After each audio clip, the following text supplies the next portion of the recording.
Hello guys, how are you doing today? This is Ameku here. In this video, I want to quickly share something that would help you shape your hustle, if I may use that language, as we, take on the challenges, as we embrace a new year, the challenges in a new year. Now, I watched a video and someone was trying to advise us on what kind of business to start in a new year. And he said something that was quite interesting to me. He said we should go into businesses that has to do with immediate needs, people's immediate needs, okay? Immediate need in the sense that something you almost cannot live without. Water, health products, health-related products, toilet paper, money, things like that, food.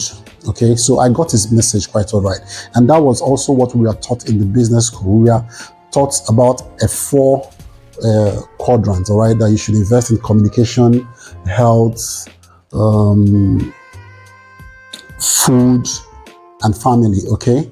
So I agree with what he said, and that is also what you should also plan going forward. You shouldn't invest only in your passions.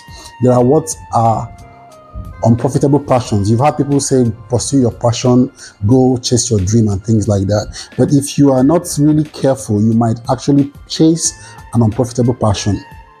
So I've posted before that we need to study people who are successful in our niche and try to model their success after our own dreams and desire. Now, if you have been told, and I think you should take that advice seriously, to invest in things that seem to be people's immediate needs, it follows that you should also know what and what to go into so that your capital, your time, your energy, whatsoever you invested in the market space would give you what? Fast returns, because you don't want to invest in a business that doesn't give you high turnover and things like that. Going forward, look at some people who have invested in immediate needs and see where they are today. Let's take, for example, Dangote. Dangote has, of course, he just built a refinery now. He's even supplying the whole nation petroleum products. Immediate needs, petrol, fuel. He also has Dangote sugar, Dangote salt, and Dangote what? Pasta. Now, you see, he's attending not to something that people tend to say, okay, later I would need. These are immediate needs. You need to eat, you need to take sugar, you need to take salt, and things like that. He's succeeding because these are what? Everyday needs, immediate need that people have all around them. Take another example, Tony Elumelu. He's handling finances. You need money to do one or two things in the world that you live in, and these people are thriving. Now, Otedola seems to be in the oil sector too, and they are also doing very well. Some other folks, maybe in the ICT, we need to communicate, we need to talk to each other, and as such, these people who invest in such areas tend to succeed in their various areas of what? Interest. Now, there's nothing entirely wrong in opening a boutique or some other thing that doesn't seem to appear to be an immediate need. The problem with such kind of business is that you would most likely have to do more, push it before people would come to you and buy from you. So going forward, you've seen that you need to invest in businesses that seem to have immediate need, people need every day. And you've seen people who have also done that and they are succeeding. What are you going to do this year to be able to invest in such kind of businesses that people have need for every day? Now, that also brings me to the question of, why didn't you actually take up my offer of becoming a toilet paper entrepreneur 2024? Now, when I pondered why you didn't take that offer, I came up with 2 things, all right? It's not that the incentive, the motivation, the incentive is not there. It's there. But there's something which I have found out that could be a problem why most people, including you, didn't take up that offer to become a toilet paper entrepreneur. And the offer of becoming a toilet paper entrepreneur I'm talking about is not really going into production and things like that. It's about distributing, being a distributor. If I haven't seen people who have succeeded in this business, I won't be talking to you about it.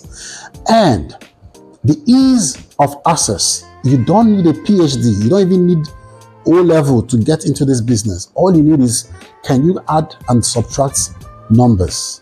Can you take inventory of what stocks you have, who is owing you, and things like that? Basic knowledge. and you don't need barriers in the market space. Nobody's going to stop you from going into the market because there's an association and all that. No.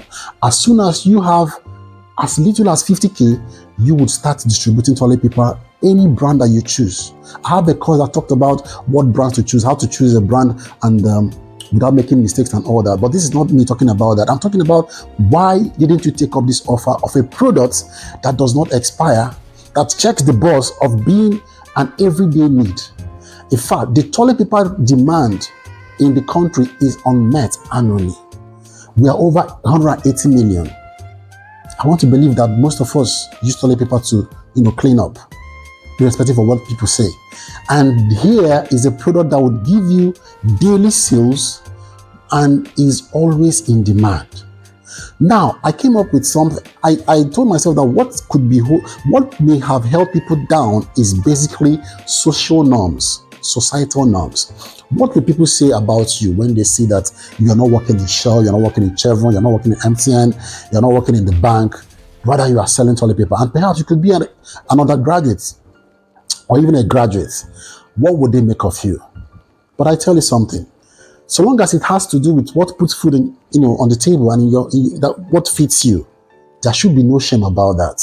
Whether you're selling or whether you're a shoemaker, a cobbler, pushing wheelbarrow, so long as it's putting food on your table, you should be proud of your hustle.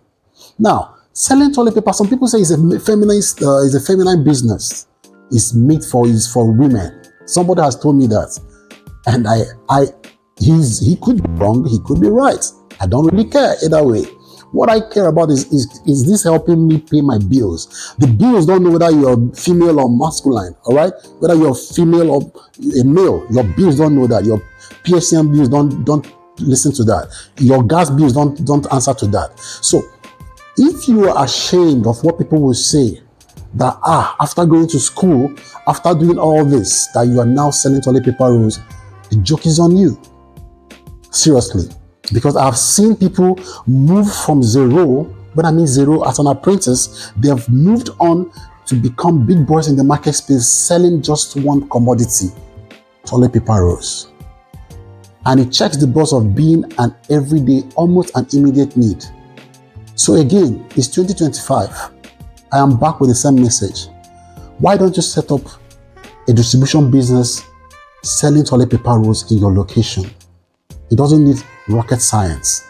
It only needs the desire to go out there and speak to the next person why they should buy this product that you're selling. And when you do that, perhaps if you see how profitable it is, then you can think about setting up your own factory or expanding on your distribution network. But friends, don't neglect this gold mine. I'm telling you, it checks the box of providing everyday need in the society. It is not perishable. You don't even need a shop to get started. You just have to pack it somewhere in your house and redistribute from your house as the case may be. You don't even need a car to get started. It all depends on your zeal and the willingness to succeed as a person, irrespective of what you do. So if you look at societal norms and it's holding you back and you still have to go to the next guy for 2K, the joke is on you, really. But here is what I'm proffering to you today in this new year. Take up that idea of becoming a toilet paper distributor. Go out there and find what best product to sell, and it shall be well with you. Have a great day ahead of you.